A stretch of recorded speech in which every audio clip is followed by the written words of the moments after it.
Think about the people you currently call your friends. Look at your phone. Scroll through the messages. Listen to the cyclical conversations you endure every single week. If you lost everything tomorrow, if your status, your money, your influence, and your overall utility completely vanished, how many of them would actually stand beside you in the absolute dark? Do not lie to yourself. The number is terrifyingly close to zero. Most men surround themselves with emotional parasites. They build fragile alliances based on mutual complaints, cheap entertainment, and a shared, unspoken desire to avoid hard work. You sit with them, you nod. You absorb their endless grievances about a world that is supposedly unfair. You call them your brothers. You call them your inner circle. But the brutal truth is, they are quietly keeping you weak. They are the invisible anchors dragging you down into the abyss of mediocrity. Today, inside the Psyche Vault, we are opening the gates. We have spent weeks teaching you how to build impenetrable walls against a toxic world, how to lock the manipulators out. But today we explore a far more dangerous question.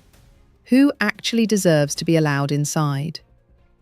We are diving into Friedrich Nietzsche's dark and brilliant concept of star friendship, and you will learn why true loyalty is the most demanding, terrifying, and powerful force on Earth. Welcome to the Psyche Vault.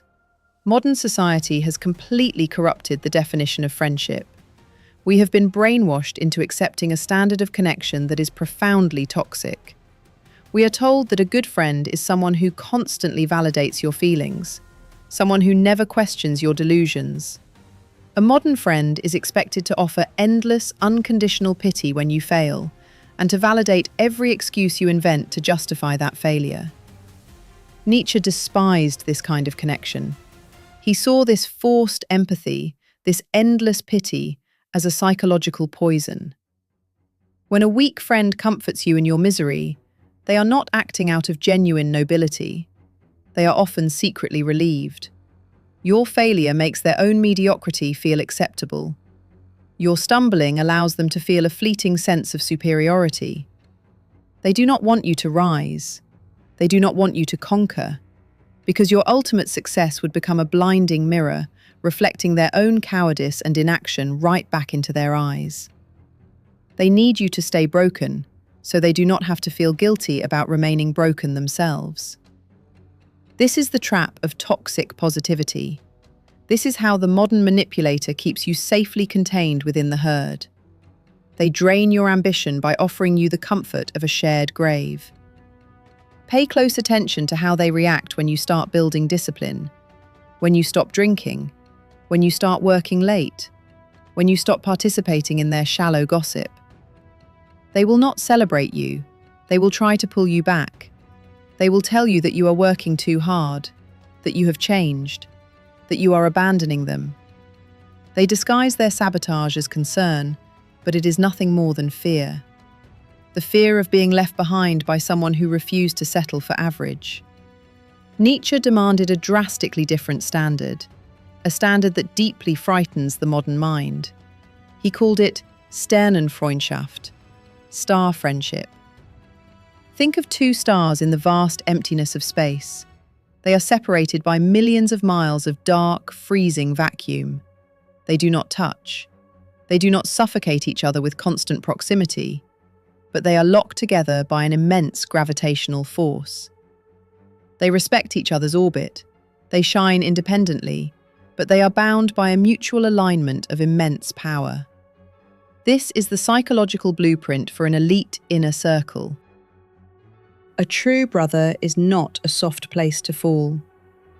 A true brother is not a sponge for your endless emotional bleeding.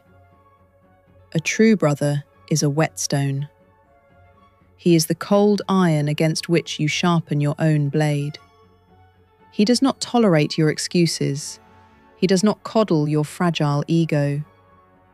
When you are acting like a victim, when you are hiding from your responsibilities, A true ally will not stroke your hair and tell you it will be okay. He will look you dead in the eye and tell you the harsh, unforgiving truth. The truth that no one else has the spine to say. He demands your absolute best because he respects your highest potential far more than he respects your temporary feelings. This kind of dynamic is incredibly rare. It requires a mutual understanding that your relationship is built on extreme growth, not comfortable stagnation.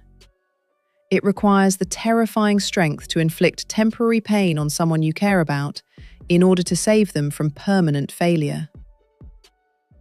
This brings us to the ultimate asymmetry of power, the tactical application of this dark truth in your daily life.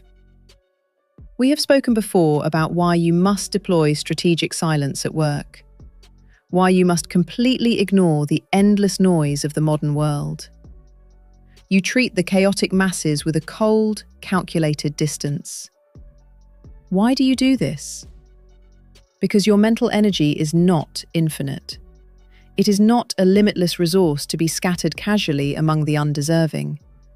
It is an exclusive, highly expensive currency.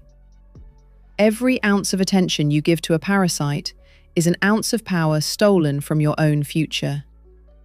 You starve the useless people of your attention. You let them feed on each other in the shallow waters. You do this so that you have massive, overwhelming reserves of power to invest in the few men who actually matter. When your true inner circle needs you, you are not exhausted. You are not depleted by trivial office politics or meaningless digital arguments. You arrive with full force. You become the immovable monolith they can rely on when their own world collapses. You cannot provide this absolute loyalty if you are bleeding your energy out to 50 acquaintances who would replace you tomorrow. But achieving this level of concentrated power requires a ruthless, unflinching audit of your current life. Look closely at your circle, right now. Do not turn away from the ugly truth. Are you surrounded by anchors dragging you into the abyss, or engines pushing you relentlessly toward greatness? Are your friends celebrating your discipline, or are they subtly mocking your ambition because it highlights their own laziness? The manipulators in your life will try to make you feel guilty for pulling away. They will accuse you of arrogance. They will call you cold because you no longer participate in their rituals of mutual weakness. Do not argue with them. Do not offer long, emotional explanations for why you are leaving them behind. Manipulators feed on your explanations. They will twist your words and cast themselves as the victims.